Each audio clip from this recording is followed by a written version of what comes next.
Welcome back. On to the latest from the weather. Mumbai is continuing to experience heavy rainfall with several areas recording triple-digit figures over the last 24 hours. Shilpa, our colleague who is stationed at the Worli Naka, is joining in with the latest updates. Now, Shilpa, what is the situation on ground currently? What's lined up for the next couple of days?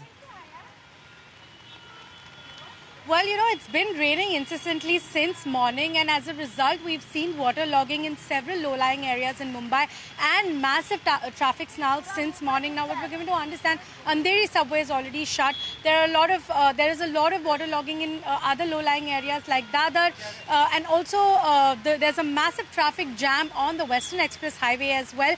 And there is, traffic jams in all several other parts of the city as well. Now, if you can see, behind me also we're at Worli Naka. Here also there is some waterlogging that has happened and there is a lot of traffic jam. We are seeing BMC officials also coming in and trying to clear all of that out. Now the IMD has declared a red alert for the rest of the day for Mumbai and Mumbai suburbs. There is also a red alert for other areas like Raigad, which is your Navi Mumbai. There's also for Ratnagiri, Ghats of Pune and a few Satara and a few other areas. Now, as a result, BMC has also declared a holiday today for schools and colleges in the second half. Now remember, the IMD red alert came a little late, so as a result of which the schools were open in the first half, but the second shift has been declared a holiday for today. Mumbai police has also urged all citizens to stay indoors and avoid all non-essential travel because there is low visibility and waterlogging in several parts of the city. Now local trains also were given to understand the Western Express Highway, the Western line is running smoothly so far, but there are delays on the Central and the Harbour line as well.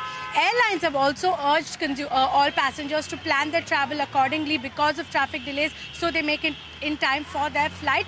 And remember, for the next 4 days, we're also given to understand that this heavy rain-like situation will continue. You will see very heavy rains, and to give you some context, usually Mumbai sees about 585 mm of rain in August, and in just the past 4 days we've already seen 430 mm of rain already that Mumbai and suburbs have received. So urging everyone to stay indoors and avoid non-essential travel. That's what the BMC and the Mumbai police are saying, but heavy rains will continue for the next 3 to 4 days. Back to you. Well, thank you so much for that, Shilpa. So heavy rains expected over the next couple of days. But with that, it's a wrap on this edition of Business Lunch. Don't go anywhere. Midcap Radar comes up next.